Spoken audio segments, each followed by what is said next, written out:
I'm going to step off the limb. That's one small step for man, one giant leap for... Showing the reality of space travel is a task that's often unsuccessful in media. Space is right there, just out of our grasp. So I find it's often difficult to imagine and encapsulate. Makoto Yukimura, creator of Vinland Saga, did it. And he did it, in my opinion, perfectly. Planeteers at its core truly makes you feel space, but it also makes you truly feel human. And I'm going to try and explain exactly what I mean.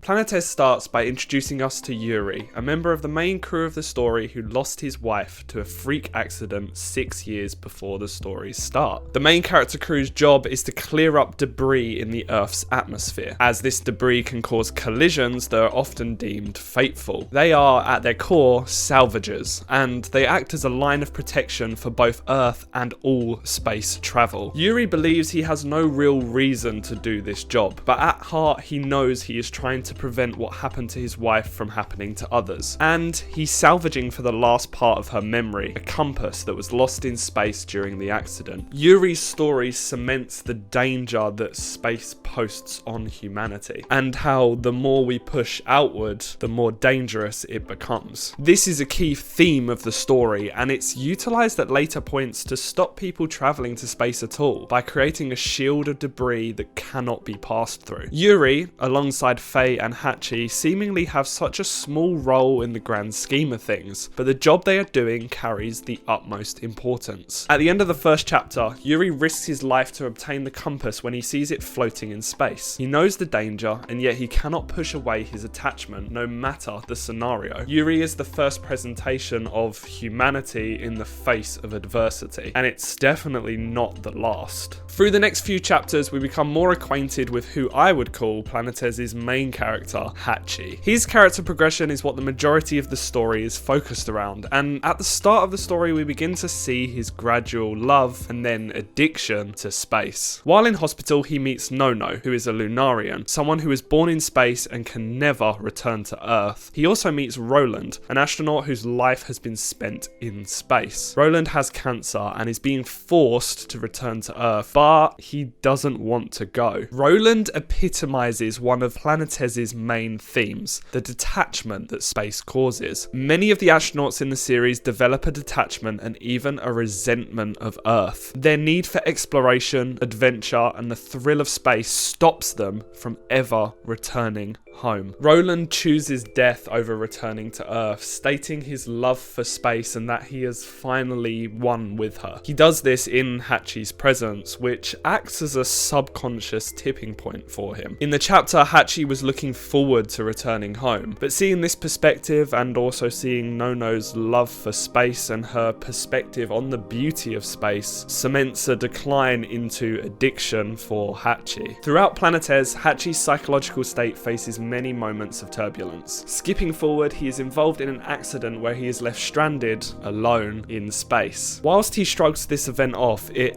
really affects him deeply, inflicting him with deep space disorder, where his psychological trauma of the event affects him physically. This is an obstacle that he must overcome, but is a facet of the story that is prevalent throughout the next few chapters. Hatchi has deep-rooted psychological fears, and the factors of space trigger these fears. He's not necessarily scared of space, he's scared of his own inadequacy. He's afraid of never amounting to anything, of not achieving his dreams. He's scared that his disorder is actually what he wants, so he has an excuse to give up. He's afraid of returning to Earth. And this is the message that Planeteers puts across in its first few chapters, that once space is opened up to you, it's terrifying to turn your back on it. The fear of space is in fact the fear of loss. The driving force of Hatchi's return to humanity is Yuri providing him the opportunity to see the Van Braum. a ship with the sole intention to get mankind to Jupiter. Suddenly, the space that our crew have inhabited thus far has grown insurmountably, and Hatchi wants to be part of the first mission to get there. He maintains his same dream, but now he's fueled by the need for adventure. The phrase, "some people will do anything to get into space," begins to be a figurehead of the next arc of the manga. We are introduced to the inventor of the Von Braun, who puts lives in danger for his quest to further mankind's reach into space. And we meet Hatchi's dad, who has pushed his life to the side for the need to discover and explore as an astronaut. And now we see Hatchi, who's begun to push everyone and everything away in his drive for the Jupiter mission, a mission that he believes will finally make something of himself. And Faye and Yuri are left behind to pick up the pieces and find their own purpose. Oh, and there's a new recruit, Tanabe, the person who Hatchi first targets to push away by using both fear and anger. They often disagree, especially when it comes to the ideologies that people have whilst in space. Tanabe adds a level of humanity to the group, and she pushes against Hatchi's beliefs in an emotionally centric way, with one of her most powerful quotes being, "If we live alone and die alone, what is the point of living in the first place?" We'll come back to this later. Hatchi is pushed consistently with how far he will go to achieve his dream. The idea of space travel has begun to cause stirrings on Earth, and insurgent terrorist groups are beginning to arise that want to put a stop to it. Hatchi is tied up directly in one of these plans, where he's given an opportunity on 2 occasions to shoot one of the terrorists. He knows that doing it will push him closer to his dream and help it become a reality, and he really is about to do it. Through his need for adventure, Hatchi almost severed the last thing holding him to humanity, and he almost took another's life. But Tanabe stops him through a kiss, through an exposure of her love. The very thing that Hatchi first disliked about her is the very thing that stops him from going over the edge. Whilst he doesn't lose his footing here, the fall comes elsewhere. After being involved in another accident, where he is forced to help save the life of his crewmate, we see how Hatchi's resilience and relentlessness has reached its peak. He pushes himself to save the man, but is eventually rescued by Faye, Yuri, and Tanabe, but he rejects their help. He cites that he is alone and will die alone, reflecting Tanabe's earlier quote, and breaks down. He doesn't understand why people help him or how to accept that help from others. He has always viewed himself as alone in the vastness of space, and he doesn't know how to change that. Hatchi looks within himself and he is lost.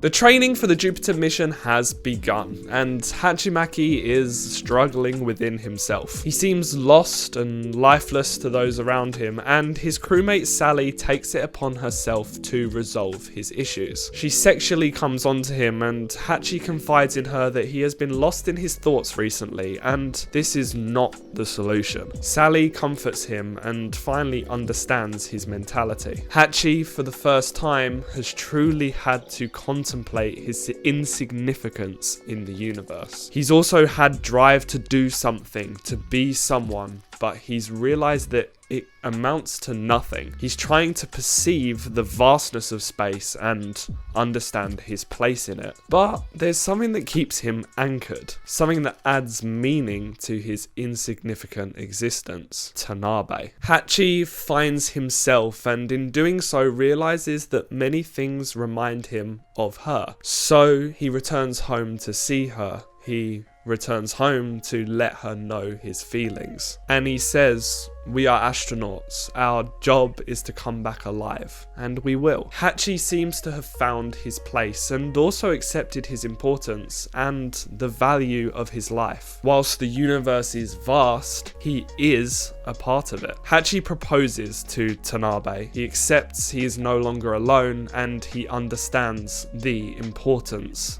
of love. The rest of the manga really ties deeply into this themology. We meet more characters, see flashbacks, and get further deep dives into characters like Faye. The overarching message is that they each have a story. They each have something they are surviving for, something more important than their fear or their need for adventure. Faye, who often seemed nonchalant up to this point, realizes it is important she becomes a role model for her son, someone who stands up for what is right and what they believe in. Through this, she and the crew become pivotal players in maintaining stability during the war over space, not working under any specific side or government, just doing what they think is important, what will make them proud. In the final chapter, all the characters' learning comes full circle. Hatchi is tasked with doing the first broadcast from Jupiter, and he does so. He reflects on his journey, where he came from, and what he had to do to get there.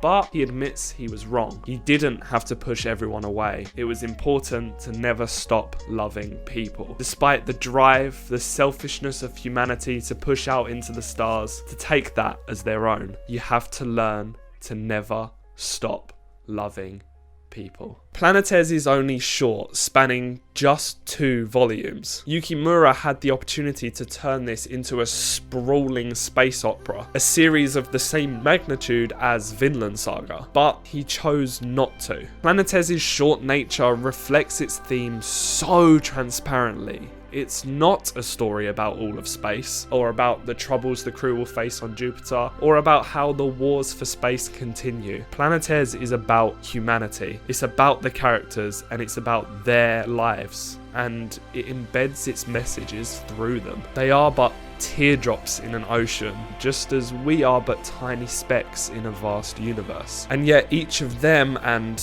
each of us is important, so much so that the stories are formed around us. The fear that we have, the drives that we hold, and the love that we feel. Planetes is about fear and love and losing yourself, but it's also about finding yourself, even in the ever-expanding depths of space. And to find yourself, for one moment, everything must stand still and await your first step.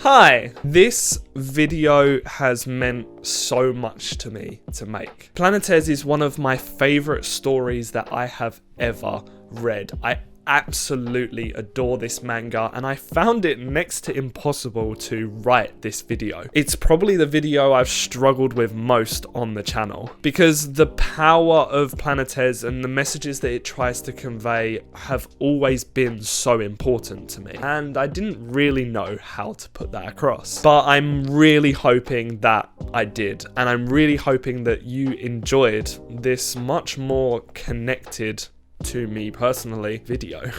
If you want to pick up a copy of Planetes yourself, as always, there are links down in the description. You can also get any other manga or books that you fancy as well. Down there is a link to Sci-Fi, which have been absolutely awesome recently and have offered me a discount code for you guys. So not only will you be able to get the books you want, you'll also be getting 5% off and helping support the channel at the same time. It's just a bit of a win-win-win. While you're down there, I'd also love to hear what you thought of Planetes, if you've read it at least. And if not, I've kind of spoiled the whole thing. If you've enjoyed the video, you can like, subscribe, and hit that notification bell to be alerted every single time that I upload. And if you want to check out another video, I've got 2 right here on the left and right of me that are recommended just for you. But as always, if you're done for today, I will catch you in the next one. Bye bye.